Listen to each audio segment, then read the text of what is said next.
Everyone, good morning.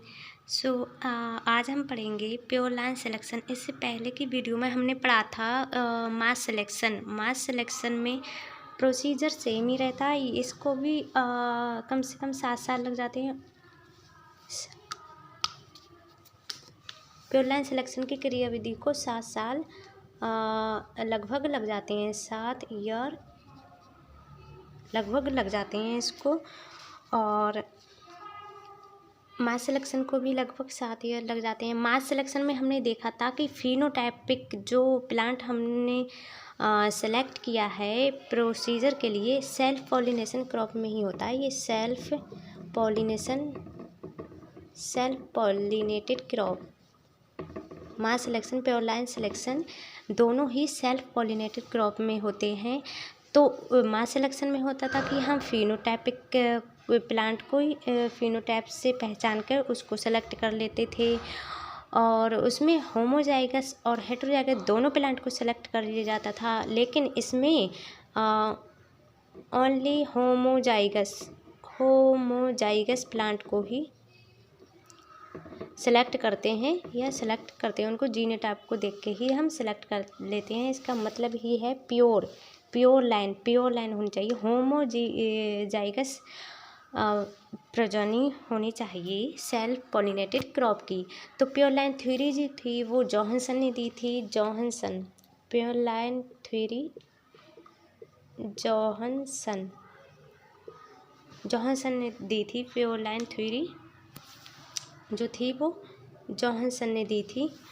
अब इसका procedure देख लेते हैं कि इसकी क्रियाविधि क्या है। तो फर्स्ट ईयर में हम सिलेक्शन कर लेते हैं 200 से 2000 प्लांट सुपीरियर प्लांट प्रोजेनी का सिलेक्शन कर लेते हैं जो जेनेटिकली डाइवर्स हों।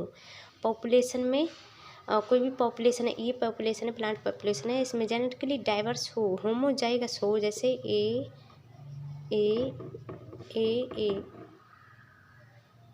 ये होमोजाइगस कंडीशन होती है, ठीक है। तो वो जेनेटिकली होमोजाइगस हो। अब कलेक्ट कर लेते हैं उनके सीड को और सेलेक्ट कर लेते हैं प्लांट कैप्टिव सेपरेट, और उनको अलग करके लिया जाता है। सीड के जो भी हमने प्लांट होमोजाइगस प्लांट है उनमें जेनेटिकली डाइवर्सिटी तो होती है थोड़ी बहुत, तो उनके सीड को प्लांट को सेलेक्ट कर लेते हैं और उनके सीड को अलग अलग करके रख लेते हैं।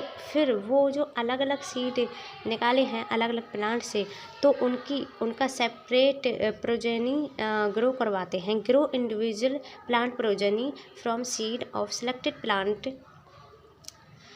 नंबर 2 है discard inferior undesirable progenies and select superior progeny. इनमें से अलग अलग प्रोजेनी ग्रो कराते हैं, और इनमें से जो ये सेकेंड ईयर में होता है,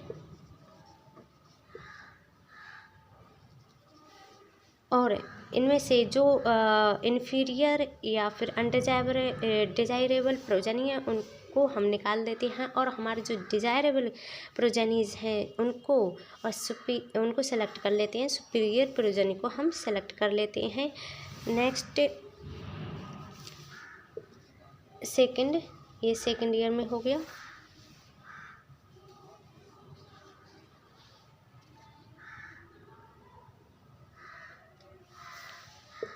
अब थर्ड टू 6th ईयर।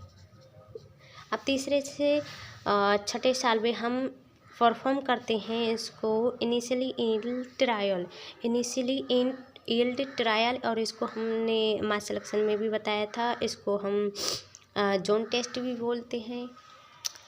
और इसमें से इनिशियली ये होते हैं हमारी कंपोजिट वैरायटी, हमारी जो हमने सेलेक्ट की है, और ये हमारी पुरानी वाली वैरायटी जो कि पेरेंट वैरायटी है, सुपीरियर हैं, जो ये चेक प्लांट है, इनके साथ चेक किया जाता है। इनके साथ चेक किया जाता है। जो हमारी वैरायटी है, जो हमने ली है, सेलेक्ट की हैं, इनको चेक प्लांट लगाकर चेक प्लांट होते हैं, पुराने प्लांट होते हैं जो बहुत ही सुपीरियर होते हैं, उनके साथ इनको चेक किया जाता है। और यूज पर यहाँ पे लिखा हुआ है यूज पेरेंट सुपीरियर वैरायटी एज चेक के साथ हम हमारी जो वैरायटी है उनको हम चेक करते हैं।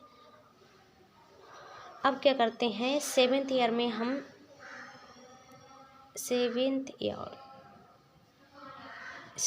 हम क्या करते हैं, परफॉर्म करते हैं कोऑर्डिनेट यील्ड ट्रायल। हम इसका कोऑर्डिनेट यील्ड ट्रायल करते हैं। सॉरी, यहाँ पे तो थर्ड ईयर, ये थर्ड ईयर में करते हैं। और आगे जो फोर्थ से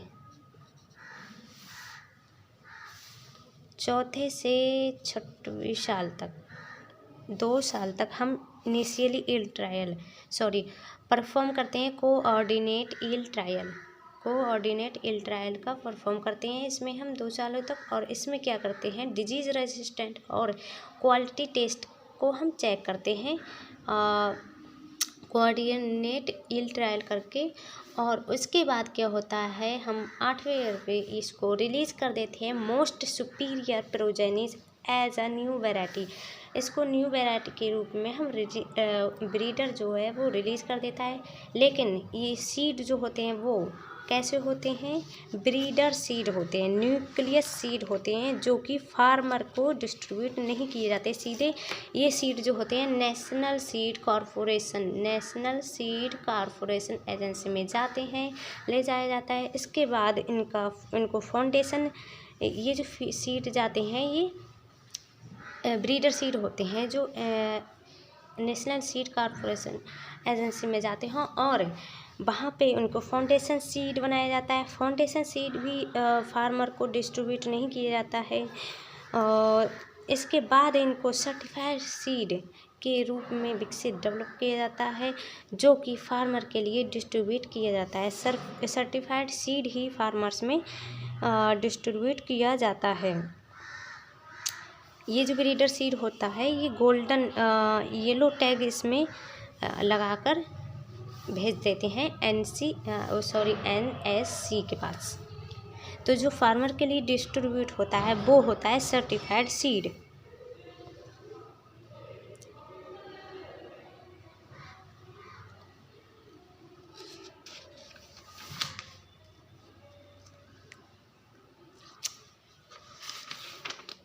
तो ये था हमारा प्योर लाइन सिलेक्शन। तो आगे हम देख लेते हैं कि सेल्फ पॉलिनेटेड क्रॉप और क्रॉस पॉलिनेटेड क्रॉप में क्या डिफरेंस, क्या अलग होता है। तो जो सेल्फ पॉलिनेटेड क्रॉप होती हैं वो होमोजाइगस कंडीशन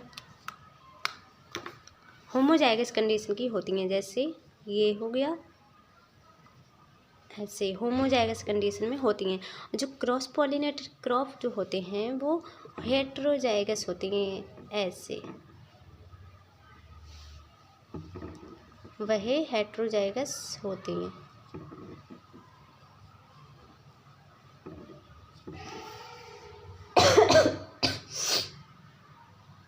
और सेल्फ पॉलिनेटेड क्रॉप में नो इनब्रीडिंग डिप्रेशन, कोई भी इनब्रीडिंग में डिप्रेशन शो नहीं होता है। और जो क्रॉस पॉलिनेटेड क्रॉप्स होती हैं उनमें हाई इनब्रीडिंग डिप्रेशन होता है। इनब्रीडिंग डिप्रेशन का मतलब होता है जैसे ऐसी प्रोसेस जहाँ समान पेरेंट से उत्पन्न जीवों के बीच जो है युग्मक संलयन होता है। और जो इनब्रीडिंग में कोई भी क्लोजली लाइन है उनमें डिप्रेशन उत्पन्न हो जाना, तो इसमें होता है, इसलिए इसमें वेरिएशन होता है।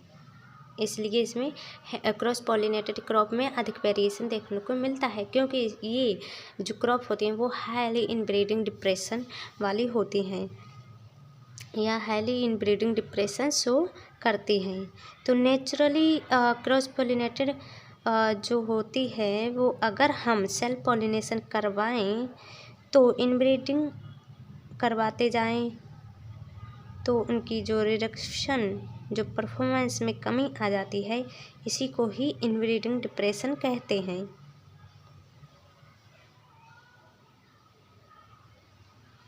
ठीक है, तो इसके सेल्फ पॉलिनेटेड क्रॉप के एग्जाम्पल होते हैं जैसे राइस हो गया, बीट, पी, ओट, जूट, ग्राउंडनट, पोटैटो, और भी बहुत सारे एग्जाम्पल होते हैं। कॉफी है, राजमा है, ब्रिंजल है, चिलीज़ है, टोमेटो है, ओकरा है, लाइम है, मैंडराइन्स, गुआवा है, गुआवा, पीच है। ये सभी एग्जाम्पल जो सभी जो सीरियल क्रॉप और हॉर्टिकल्चर क्रॉप जो होती हैं वो सेल्फ पॉलिनेटेड क्रॉप्स में आती हैं।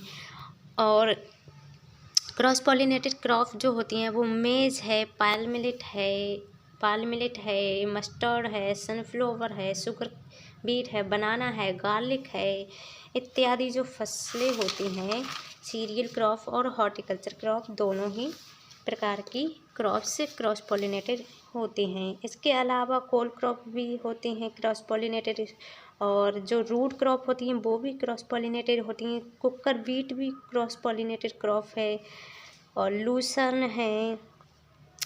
ठीक है, तो ये सारी क्रॉप्स जो होती हैं वो क्रॉस पॉलिनेटेड क्रॉप्स होते हैं। आई होप आपको समझ में आ गया होगा।